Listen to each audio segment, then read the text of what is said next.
all these different contraptions. I come here, it's like a gadget education for me. I see all these things, I'm like, oh, I need one of them. So what's next for Stammer? What's next for Stammer? Oh, what, you want spoilers, do you? Yeah, right. I'll just tell you the lowdown of the whole it's just she's always been such a dominant character, but she's always been behind Daytag, and now that she's... It's a really interesting character for me to play because she is, in many ways, she's one of the smartest and most cunning characters in the room, but yet she comes from such a repressive culture, both based on her caste system. She's almost like aristocracy back on her own planet of Casti, but also as a woman, she really has been brought up in a gilded cage, and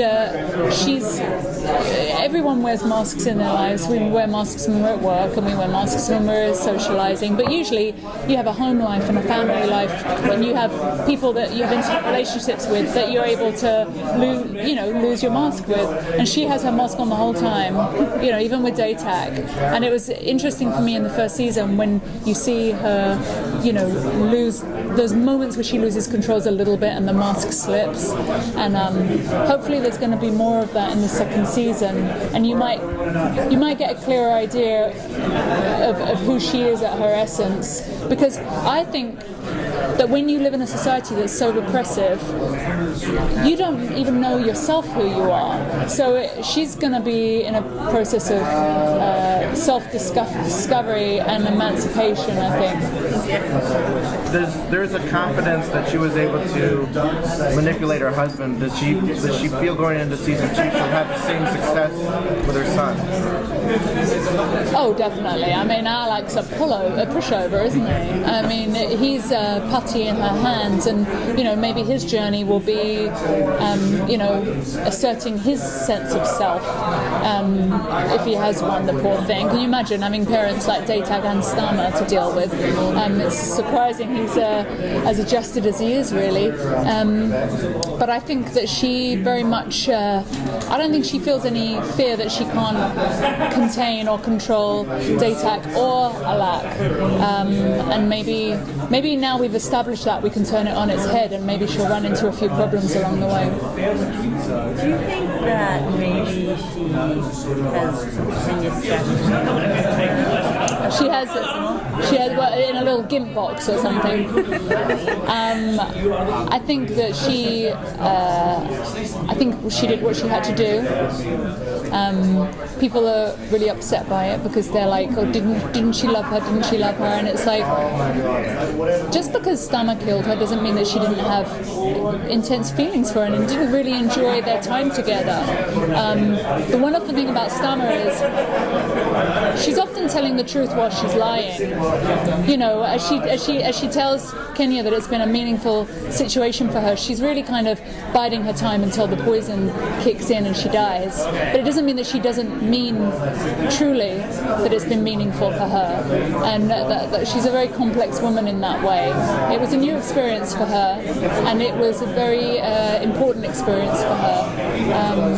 And I think she'll miss Kenya, because I think that she lives in a very lonely world, very lonely little bubble, and she's essentially alone again now. So have you brought any elements to your character that were not necessarily scripted? How have you made the character your own versus what was on paper? I mean,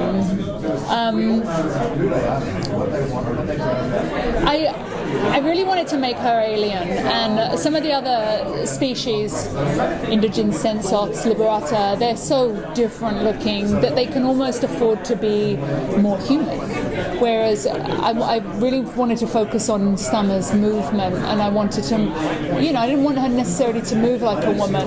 For example, in the bath scenes, I understood as an actress that I need to help the camera so that, in the original script she's naked in the bath with her husband, And I was like, well, how are we going to shoot that? Well, the only way we can shoot that is if I move like a woman, if I help the camera with my hair and my shoulder and the modesty that a female woman would have.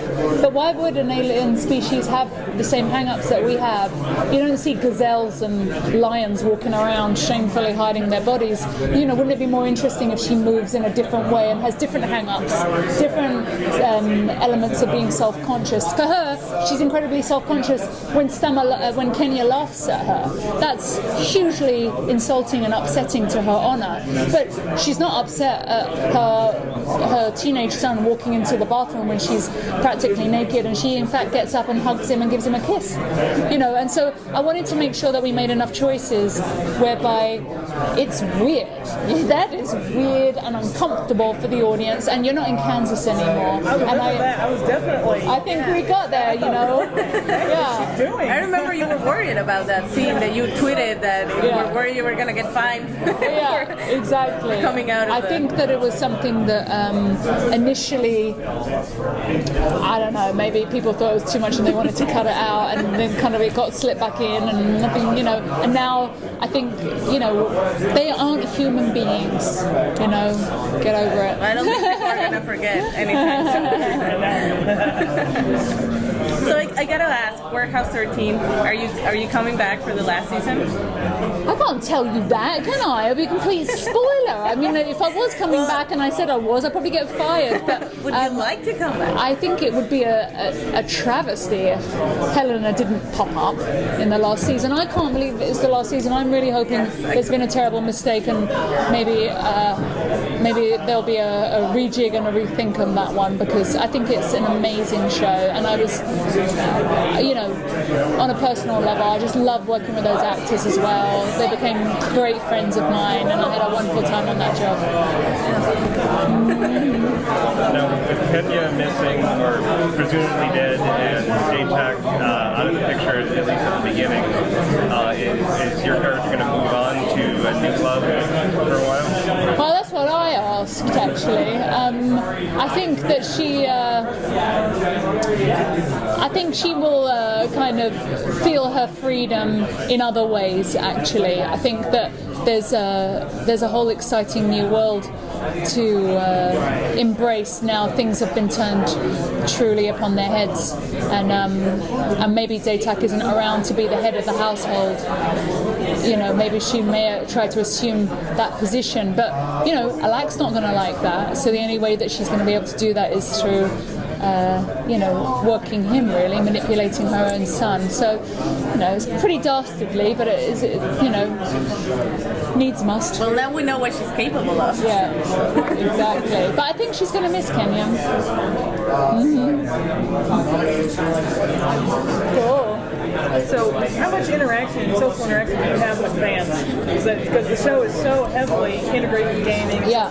How much do you personally have with them? Well, I do most of my interacting on social media, so Facebook and Twitter, and it's really great because you actually have real-time conversations with people that care about the show, and there's people who are on my Twitter feed who I'm big fans of. They make me laugh and they're insightful, and Tony said it, and it's so true. I've read blogs about the show that are so insightful that they've made me want to go back this season and explore other elements that they've actually brought up to me. That because you can't be so premeditated that you're showing everything, and the fact that they've picked up on little nuances that you might not have been fully conscious of. I want to expand on those. So they're actually, the back and forth is real, and they're actually influencing my process.